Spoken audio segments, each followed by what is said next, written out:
Could I call? So I called Susan Garwood, and lo and behold, she's nice enough to come in on short notice.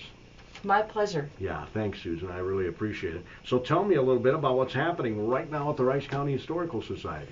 Well, by the way, should we share with folks that FFA means Future Farmers of America? Sure. And yeah, absolutely. Rice County's agricultural history is so important. And in a way, it all began and was possible because of the survey system. At any rate, where that connects in is our very first program of the year is on Tuesday, January 17th, and we're having Rice County's appraiser and surveyor Mike Fangman come in, and he's going to talk about the public land survey system. All these townships were broken up into sections and parcels and so on. But before that could happen, somebody in this, as you can imagine, raw landscape, prior to the very first person who would have owned the land before anything was cleared, in and amongst all the forests, this person had to walk and record all of the land to divide it up to be sold for future farmers. Yeah, there's no computers, nothing like that. No computers, no GPS, Yeah. no anything. Two guys, sometimes three, with a chain and posts, and the survey, the sextons, and all those kinds of things, walking in this area and recording the land. And that's called the Public Land Survey System. And he actually is working on, and I think may have even finished an exhibit at the Government Center about Rice County's very first surveyors. And so he's going to come to the Historical Society on the 17th, less than a little over a week from now, on the Tuesday, to talk about that. And this was how the majority of the land in Rice County was marked to be ready to be transferred, and the survey. So the land was. Am I talking too long? Do we need to? No, go ahead. We're good. Okay, great. So the land, of course, was owned by Native Americans, the Dakota specifically, until the 1851 treaties of Traverse de Sioux and Mendota. All kinds of controversy on whether or not that was good. We're not going to talk about that right at the moment. I understand that. But so the treaties happened in 51. The law was ratified at the state and then the federal governments by the end of 52. And it took 2 more years. It wasn't until 1854 that the land was fully surveyed and able to be sold. Now, people were here, but they weren't officially recording all of the land. They were recording it in pieces and so on. Okay, now I have less than a minute, but you said sold. I thought a lot of land was given away. Some, yes, but not in the very earliest days. The land giving away happened after Civil War, Okay. and as well as after the Homestead Act. And so, but those very first years, those first 6 years, these are settlers who were buying land. Oh, okay. Oh, very interesting. Yeah. We're going to have an interesting show. I know it. We always do when Susan's on the program. I have a lot of notes here, so we're going to go over some of that. When AM Minnesota, Susan Garwood is the executive director of the Rice County Historical Society. Before I get to some of the exciting things going on, well, not that this isn't exciting, but I did promise Tamra that we would plug the show that we have on our website every week. So, do you mind doing that, Susan? I'm not sure which one's playing right at the moment. A look back. The Oh, I know Tamara's because we film it. Right, I'm just not sure every which. other week, it's Rice County, Right. Steele County. They rotate. I have a note here. I can read my own. See my writing? Sure. All Yeah. the notes on my writing. Let's see here. I read it. I wrote it up on our post. Let's see. What I do know is that you're right, that Rice County Historical Society and Steele County Historical Society rotate every other week. A short blog or video on some piece of our respective local histories.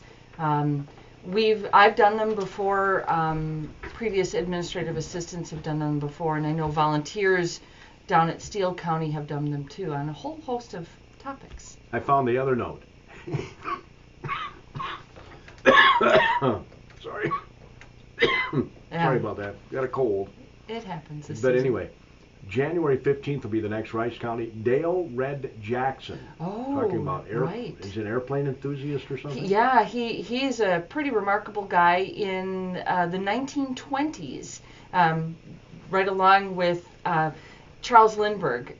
Red Jackson was known as Faribault's Lindy, and he was an endurance world record holder. Wow. Yeah, it's fascinating. We have a small exhibit on him at the Historical Society, and from Faribault. And he flew from Faribault. He flew out of Faribault. He flew here for a bit, but there wasn't an airport yet. So he learned how to fly in the region, but he broke the world record actually when he was living in St. Louis, Missouri. It was incredible. He and his partner, Forrest O'Brien, flew in their plane. It was a Curtiss, and it was an endurance world record challenge. And he and Forrest flew for 17 and a half days, circling St. Louis without landing. 17 and a half days.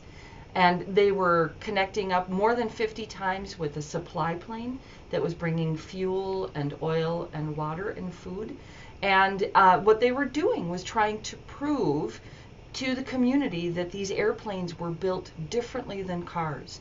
Cars had a tendency to break down on the side, and you'd have to pull over to the side of the road, and you almost had to be a little bit of a mechanic to drive those earliest cars. Oh, I believe that. When you look at the thin tires, exactly, the crud roads they had to ride on. Exactly. And people were hesitant about getting up in a plane, knowing what they knew about engines, and thought, oh my goodness, there's no side of the air to pull over if your engine stops. But what the plane manufacturers understood is that they were completely different engines, different designs. They were built more robustly. And so these endurance flights, Charles Lindbergh's flight across the Atlantic, and our own Red Jackson's endurance flight of time in the air, was about proving that these planes were different. So you must have photos of him and of his plane and all that. That'll be the next segment. We do, absolutely. And he won an award, which was a radio. These are these giant radios at the time that this would be like a huge flat screen TV, but even more than that. They were more expensive than the cars at the time, but they were the thing to have. So he got this radio, and we have that radio, actually. It was donated to the Historical Society. Well, how cool is that? Yeah, very cool. And perhaps one of my favorites, that if folks do come to the Historical Society to learn a bit more, take a look at the photograph of Red back there. It's a photo that was taken in flight, and you can actually see the G-forces pushing on his cheeks. He's repairing the plane, or working, or adding in a little bit more oil, that sort of, while it's in flight. Seriously, while it's in flight. Wow, that's a courageous dude. Yeah. Dale, I'm assuming he's called Red because he had red hair. Exactly. Yeah. We probably don't have color photos, though. No, we don't. Not that time. That's fine. Dale Red Jackson. That's right. January 15th. Coming up on January 8th, Steele County is part of the rotation, but it's actually a combo platter beginning this Sunday. 1910 History of Rice and Steele Counties, a reference book. Right. It's one of the best. So if somebody's interested in that early history, and it goes down even to the township level or the city level, how did those first communities get started? How did the school system get started? How did the county itself get started? It's not exactly an easy read. It's sort of like reading an encyclopedia. Sure. But it's an encyclopedia of Rice County's history. So it's a great resource. And you can find it online. It's been digitized. Again, that show, it's called A Look Back, is on the trending bar on our website. Tamara, our digital person, puts that show together each and every week with you and the Steele County folks. Yeah, she's great. We really like the opportunity to share our history, and she's wonderful to work with. Well, and you can see the pictures up on the website. Yeah, Can't excellent. do that here on the radio. Well, right. So that's kind of cool. Anyway, I promised her I'd plug that. And so, folks, if you're really interested in history, I think if you listen to this show enough, I love history. And obviously Susan loves history. I sure do. If you're a lover of history, I just think it's so cool how this whole area was settled. Well, and which we talked about earlier, you know. right, and a lot of times the history information that's available is someplace else. This is our history. So even if you're not a huge history nut, this is about where you live. And that's different. That's more, I think. Yeah. Many years ago, I remember suggesting our local schools should have local history in it. I think they do have chapters in that now. I'm not saying just because I brought it up. I'm sure other people did too. But I think that's super. I think all local school districts ought to have local history in it. It makes a difference. It makes a difference to, and especially for the newest members of our community, it's really important to them, and we get feedback that they really appreciate the opportunity to know more about the community that they've moved into. Knowing about where you live gives you a sense of pride and appreciation for your community. So this Saturday, you've got a really neat event coming up I know you want to tell us about. I saw it on your website, on the calendar, 2 o'clock Saturday afternoon. It's called the Rice County Musicians Brainstorming. Yeah, this actually started probably 2 years ago. Herb Sellner, area resident and player, as I understand, musician, came into the Historical Society and he said, do you have any information on the old bands and the joints, that the venues where they used to play? And we had a scattering amount, not too much. And knowing Herb, he probably did say joints. I think he did. Yeah. I think he did. Anyway. And we didn't have a whole lot. And he said, we should work on that, and encouraged us to put an announcement that we're looking for information in our newsletter. So we did, and local musician and teacher, retired teacher Ron Prinzing, took up that staff and has begun to do some oral histories and gather some information. And at one of his oral histories, someone encouraged a group conversation. So this Saturday, we are inviting all professional musicians. These are folks who have been paid to play, who played at with local bands, the dance halls, the joints, the venues, places where, and it used to be apparently that any weekend, any day on the weekend, there could be as many as half a dozen places around the lakes and resorts and so on where it'd be live music and people would go to dance. Oh yeah. In fact, I've talked to I don't know how many people, scores and scores and scores of people, literally, couples that have met at those venues. Right, absolutely. And so what we're trying to do is, this is really what they call, it's a group oral history session. So we're trying to gather information, and the suggestion was that if we have a group of these guys together, they'll help brainstorm and get more information. But I can think of a lot of our listeners who might be able to tell you about the venues themselves too. Absolutely. Yeah, that's a good idea. So sure, if anybody who remembers going to these places has some suggestions, we encourage them to email or to get that message to us. It's interesting. Some of the questions we want to ask or will be asking on Saturday are things like, how did you get hired? Who did you talk to? What was that process? Sure. How did you get paid? And, was there somebody who booked many of these venues, or did you have a standing contract? And who did you play with, and how did the bands stick together, and how did they meet, and that kind of thing? Well, a lot of those bands were high school guys. Absolutely. No. Absolutely. I mean, we know some of the answers, but we're looking for not just how most of them, but we're really trying to get a full sense of exact places and names and so on, so that we can expand this knowledge. Yeah, put together a history of the bars, right, dance clubs, right, dance halls, I should say, supper clubs. Exactly. And in the long run, we can certainly see, depending upon what kind of information we get, it might be an exhibit, it might be a small pamphlet or a publication of some kind. But right at the moment, we're not deciding what the end product is going to be, because we're still at the research and information gathering stage. But again, if people do have some information, Oh, yeah. you want to hear from them. Absolutely. And we are, we'd love posters and photographs and other objects and cool. artifacts from Yeah. that time. Because, of course, you can't do an exhibit that's just with information. You can write a good story, but you can't necessarily put an exhibit together without the objects, too. So we're trying to just see what's out there and gather as we can. And the generation that was involved in all of that is leaving us, you know. Well, or retiring or retired but still sharp and together. And I'm actually looking forward to the gathering, because not only will the information be fun, but I'm looking forward to meeting the people who were a part of that history. And it might bring up more brainstorming sessions. Exactly.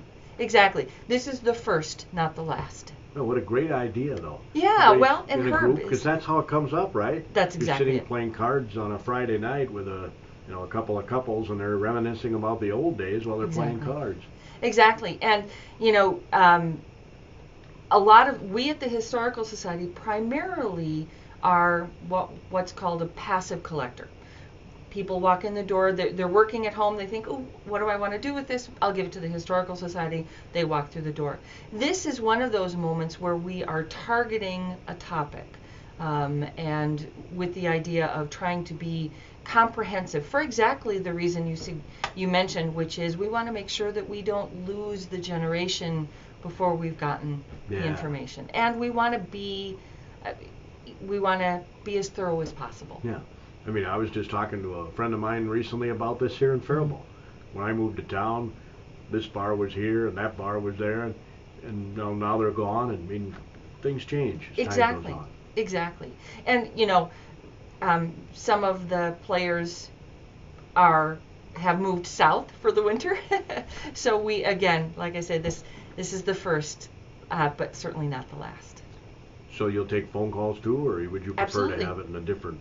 Phone calls is great. Emails, they can send it to me directly at the Historical Society, which is sgarwood, that's SGARWOOD, at RCHISTORY.org. That stands for Rice County History. What a great idea. Thanks. Yeah. Well, I say thanks. It's not my idea.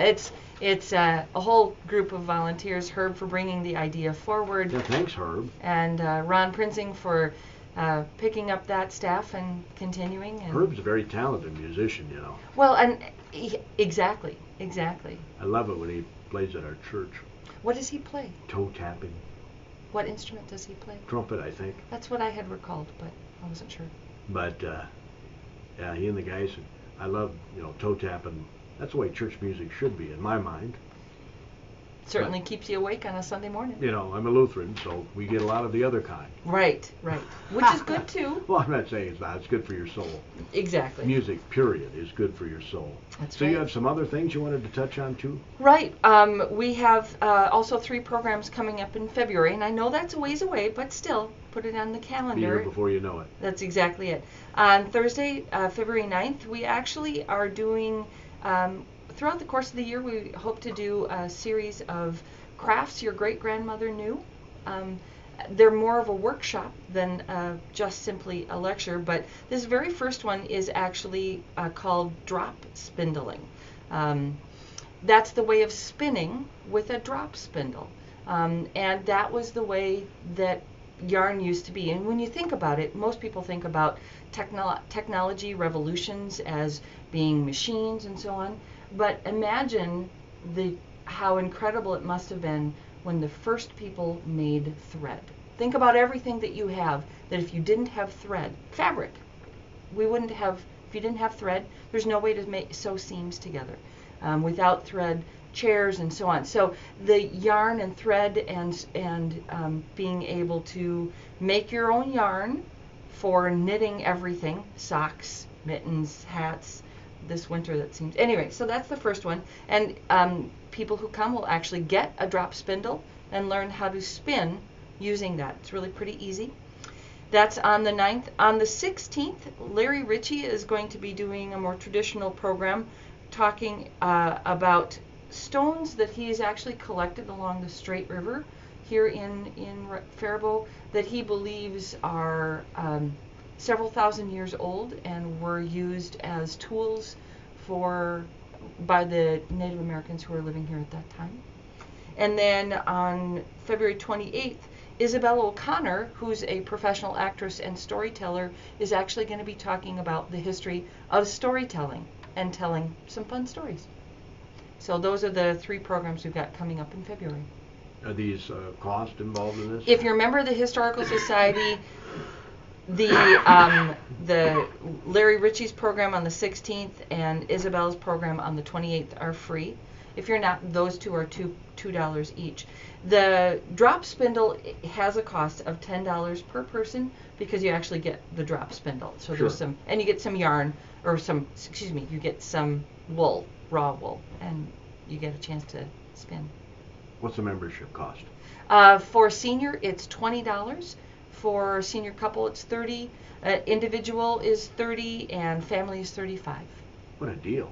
And the newsletter, again, if you're interested in history, our newsletters always have at least 2 to 3 stories about Rice County history. In fact, Pauline Schreiber, who used to work at the Faribault sure. Daily News, she's one of our primary authors, and she just came back yesterday from a great interview with Opal Wolf. Opal lives over in the Nurse Strand area. Yeah. She's 99. She donated property for some Habitat for Humanity homes over there. Absolutely. Opal's one of my heroes. I mean, seriously. I told her that, too. Well, she's an amazing lady. Some people know her as the Peacock Lady. She raises, used to raise peacocks. She was instrumental in getting the Cannon City Church moved onto the fairgrounds. And she and her husband were the only 2 who were, husband and wife, who were presidents of the Historical Society. Not at the same time, of course, but at any rate. So long history with the community. Has really done has made an impact in a variety of different ways. And Pauline just interviewed her yesterday, and she'll be featured in the next newsletter. So. Fantastic. So again, folks, get those memberships. If you're interested in history, make sure you get a membership. It's very reasonably priced, and virtually all the things then, if you're a member, you get in for free, right? Exactly. So it pays for itself. It absolutely does, actually. And again, the newsletter is great. I'm not biased. Well, okay, I am biased. You are a little biased, but that's okay. But feedback is that people really enjoy it. Well, that's good. Museum hours are Monday through Friday, 9 to 4, right? Correct. Did want to get that out. I saw that up on your website. And then you have this neat research library. Do you have to be a member to take part in the research library, or how's that work? That's one of the things that comes free if you are a member. If you're not, you can certainly take advantage of it. It is $10 per hour. We prorate that to the 15-minute segment. First 15 minutes are free to make sure that there's something there to meet your needs. So sure. a lot of times folks come in with a question. We go to an amazing resource called the Dalby Database, which is an index basically of our research room. We see what's there. The researcher can decide whether to stop there or to continue. We can get it, honestly, we not only can we do great work on genealogical resources and research, but general topic history, we solve more coffee clutch arguments. I'll bet.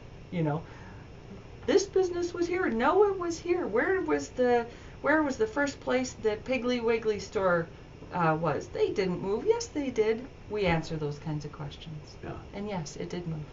In June, I'll be here 30 years, and I still hear lots of comments about where this store was and that store was, and you know, which I didn't know. And I've been here 30 years. Right. So. Yeah. One of the neat things about Faribault is that its community cares about its history. You can see it driving downtown. Faribault has more buildings on the National Register of Historic Places than any other city in the state except for St. Paul. Yeah. More than Minneapolis, more than Duluth, more than these other historic. Red Wing. More than Red Wing, more than historical Stillwater. And you can see it just by driving downtown. It's a beautiful downtown. And that's taken commitment from those building owners to restore that. And that happens because there's a community that cares about its history, which sometimes results in arguments over coffee. Yeah, that's true. Yeah, no question. Yeah. Hey, thanks, Susan, for coming in on short notice. My pleasure. I mean, we winged the show, and it came out to be pretty good, if I do say so myself. Excellent. I hope your cough goes away and you feel better soon. It's getting much better than it was, believe Excellent. me. Gradually, it's leaving me. Excellent. Gradually. We were talking about those lands. Oh, I don't have time for that. Doggone. I was going to say, seeing it from the plane, you see the cutouts, basically, of our landscaping. Maybe we can talk about that another time. Yes. That concludes today's edition of AM Minnesota. Tomorrow we talk about radon with a radon man from the state, KDHLAM, Faribault, Minnesota.